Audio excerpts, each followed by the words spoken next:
Yo, what's going on, y'all? Welcome back again to a brand new video. My name is Angelo from Cosmos Inc. and in today's video, this is going to be part 2 on how to convert your Epson EcoTank 2760 into a fully functioning sublimation printer. So before I dive into the video, of course, there's 3 things I need y'all to do for me. Number 1, hit the subscribe button down below. That way you all will be notified whenever I post new content. Number 2, please be sure to join our Facebook group. Once you get into the group, we do things like giveaways, live tutorials, business tips of the day. Is just a community of people who do sublimation for a living, who are willing to help you out. And last but not least, we are the owners of Cosmos Inc. So if you need any type of sublimation ink for your business or your hobby, just hit that link down below. We'll get that sent out to you as well. So like I was saying earlier, this is going to be part 2 on how to convert your printer. If you need part 1, I will be posting part 1 down in the description. So let's go ahead and get it. The very first thing that you want to do is open your internet browser and go to Epson.com. As soon as the website load up, all you do is come over here to search and type in your printer model. So for us, our printer model is the Epson EcoTank 2760. And if you have the 3760, 4760, 2720, 3720, 4720, all you do is type in that model number that you have. So from here, we come down here to Epson EcoTank 2760. Click on that. Then we'll scroll down until we see support, which is right here. Then we'll come down to right about here. So as far as operating system, you should not have to change that. They should automatically be able to detect what operating system you have and what architecture that you're dealing with. And then after that, you come down here to recommend it for you. And then you click this. Well, no, don't click this, but this right here is drivers and utilities combo package installer. That is going to have everything that you need, drivers, just everything that you need to get your printer connected to your computer. So come over here to press download. No wait on that. The download of that is pretty fast. It's just based on your internet connection.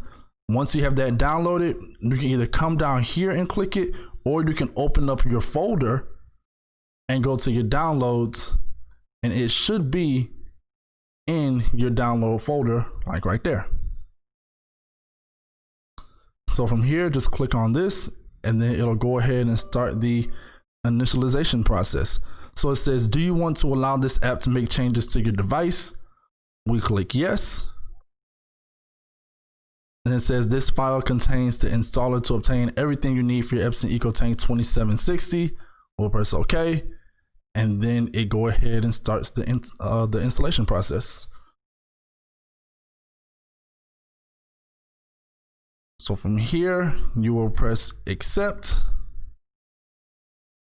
Now, when it comes to this screen, I don't install anything extra other than just the drivers. So I'll uncheck Epson users guide link, and I'll uncheck this one as well. And then we'll press install. And then it'll start putting in the drivers. This whole process is pretty much straightforward, so you don't have to do anything way out of the way. So right here it says confirm the ink is charged, and this goes back to what we was doing earlier when we was putting the ink inside the tank. They just want to make sure, hey, you actually have ink inside the tank. If you do, then you're good to go. So from here, we just click this box, check that box, and then hit next. Wireless connection. Once again, this goes back into what we were saying earlier about making sure your printer and your computer are both connected to the same network, the same 2.4 network at that. And then that way your computer will be able to know, okay, your printer is on the network. You can do direct USB as well down here.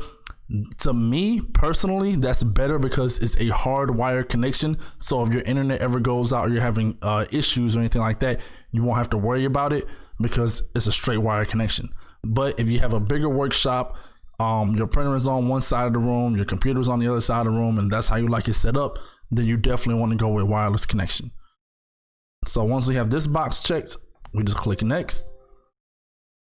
It says your computer's current networks prevent device sharing. If you ever come across this, it asks you, would you like to enable the device sharing? We just hit yes. And then we are not setting up the printer for the first time. We're coming down here because the printer is already on the wireless network, which was our Cosmos Ink 2.4. It'll start searching for the printer and then it should be able to find it. See, there you go. It found the printer. And then we'll hit next. Network installation. We can just click next on this.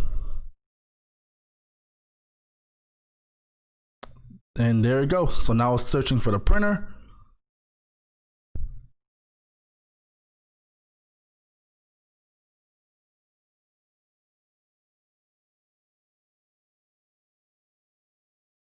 And it definitely found the printer.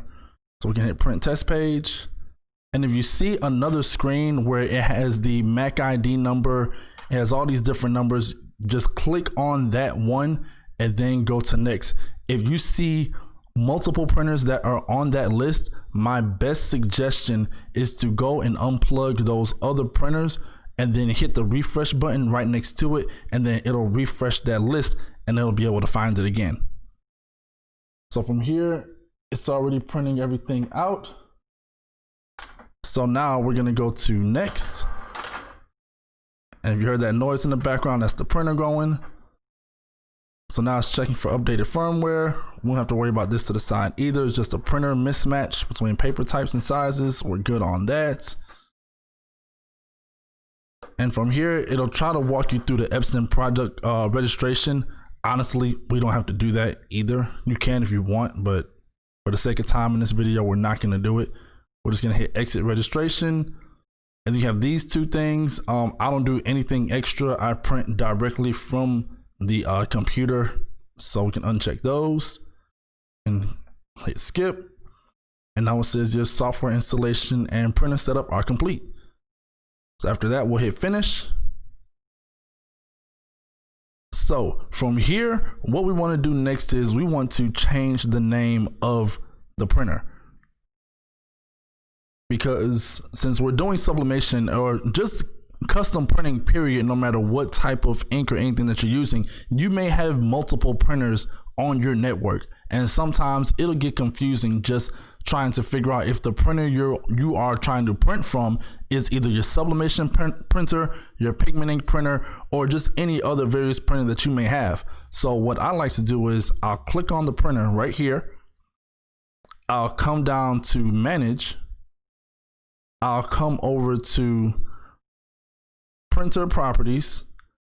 And then right here, I'll type in, I'll erase this and I'll put sublimation. So now I know, okay, when I print from the Epson EcoTank 2760, I know I'm printing from the one for sublimation because I named it sublimation and I know which printer model that is going to be printing out of. After that, we'll just press OK. So after we have renamed our printer, we have to come up here and press this back button. Once you rename your printer, you cannot access any of these options right here until you hit this back button so we can update the name. So we'll hit back and there you go. It updated the name. So now we can click on it, go to manage, and now we start working on the printing preferences. Now that we are inside the printing preferences, this is one of those things that it is extremely important to set this up if you don't want to have to always come back in here and change these options every single time you print. And what I mean by printer preferences or presets is over here, each one of these options are presets. You see when I click document, it changed this to draft. When I hit standard quality, it changes to standard. High quality, it changes to high. You can change all of this stuff easily by just setting it all up and then creating your own printer preset. So for us, since we're using the 2760, the max document size we can do is either 8.5 by 11 or 8.5 by 14. But most of us, especially here in the US, we are using 8.5 by 11 paper. So we'll leave it on 8.5 by 11. For orientation, we'll leave it on portrait. Paper type. This is extremely important. Personally, I recommend Premium Presentation Paper Matte. And that's because, how I was saying earlier, not all papers are created the same. So I know with the Craft and Bessie's paper that we're using, it can take that amount of ink to go down on that paper, and it releases a lot of the ink from the paper. So I like Premium Presentation Matte for that brand paper. Next up is going to be your quality. You can change it from standard to high. Honestly, you can use either one. The amount of ink that is put down on the paper is not that much of a change between these two. It's not as much as a change between those two as it is between the different paper types.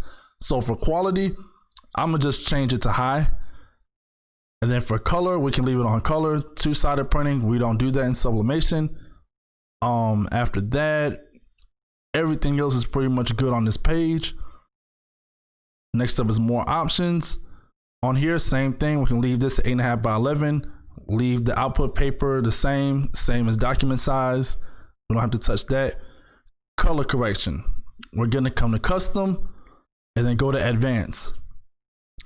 So when it comes to Cosmos ink, you have a couple options.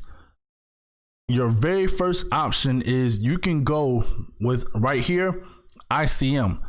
ICM, that stands for Internal Color Management, which our ink is compatible with Epson style printers. And when you first install your printer onto your computer, it's going to download its own color profile, which is going to be Epson LJ Printer 07. So you can use that color profile within your design softwares, your color management softwares. And let me say this right now, Silhouette is not a color design software program. It's not a color management program. That is a vinyl cutting program, so you can't change the color profiles within Silhouette. However, other programs like Affinity Designer, Affinity Photo, Adobe Illustrator, Adobe Photoshop, those all have color management capabilities, so you can change the color profiles within those programs as well.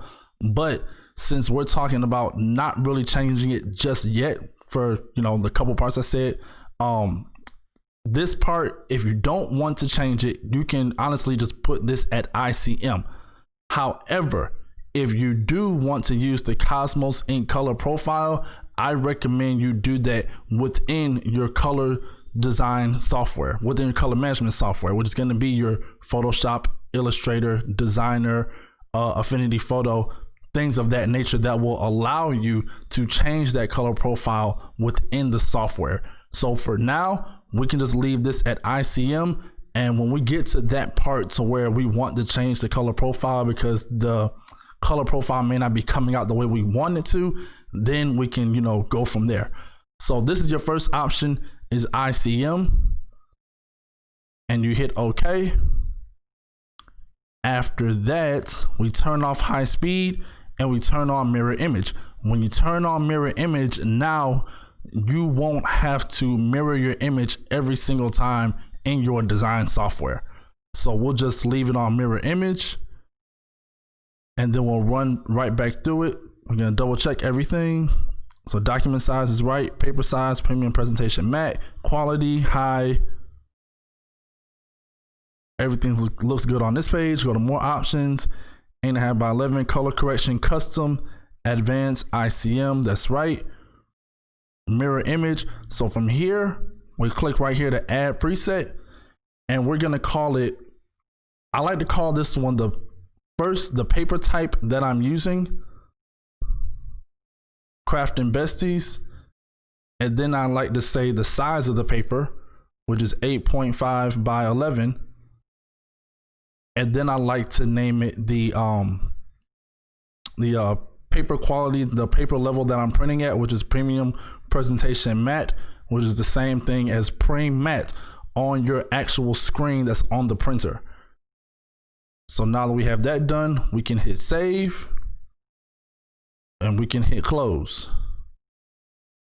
And from there, we'll hit OK. So like I was saying earlier, you have a couple options when it comes to color management. You have ICM, which is what we just selected. And then you have your second option, which is going to be the Cosmos ink color profile.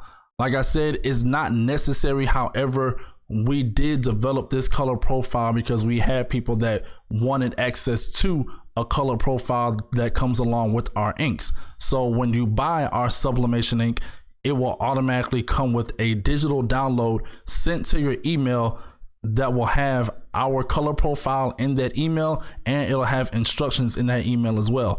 But of course, I like to do tutorials, so I'm gonna go ahead and walk you all through how you would install our color profile onto your computer. So first, you just come down here to your folder. You're gonna open that up.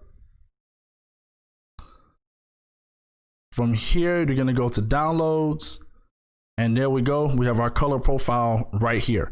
And I like to name the color profile based on the ink, the different channels of ink that we're using, which is gonna be CMYK, the type of paper that we use to create that color profile, and the actual print quality that we used for that color profile as well. So from here, we come over to our PC, and I'll make this bigger. We come over to our PC, we go down to Windows, we double click on Windows, we'll scroll down until we see System 32, which is right here, System 32. Double click on that. From here, we scroll down until we see Spool, S-P-O-O-L. Right there, Spool. We'll double click on that. And then we'll go up here to drivers, open that, color, open that. And now we will drag, where it's at. Let's go back to downloads and open that folder up again. And we'll drag our color profile right here, our Cosmos Ink color profile, into this folder and drop it. So there you have it. You now have the Cosmos Ink color profile for Craft & Bestie's paper installed on your computer. You may be able to use that color profile with other papers as well. However, this color profile was made specifically from Craft & Bestie's sublimation paper. And as you can see up here, we also have the other color profile, which I was talking about earlier, which is your ICM color profile for your printer, which is the Epson LJ Printer 07. So if you don't want to use our color profile, or you don't want to go through the process of installing our color profile, this one up here, your Epson LJ Printer 07, that is automatically installed on your computer during the installation process of your printer. So that way, when you open up your color management system, like your Adobe Photoshop, Illustrator, Affinity Designer, Affinity Photo, maybe Corel Draw, you'll have the option to use Epson LJ Printer 07 as a color profile within that. If you are working with Silhouette, you cannot choose which color profile you want to use. It will just use what's already installed on your color management system, which is going to be this one right here. All right, so that pretty much wraps up this entire conversion process. From here, I'm gonna go ahead and head out, and before I go, of course, there are 3 things I need y'all to do for me. Number 1, hit the subscribe button down below. After that, make sure you join our Facebook group. I'll have the link down below for that as well. And last but not least, we are the owners of Cosmos Ink. So if you need any type of sublimation ink for your business or for your hobby, just hit the link down below and we'll have it sent out to you. All right, so that is pretty much it. I will see you all in the next tutorial. Angelo out.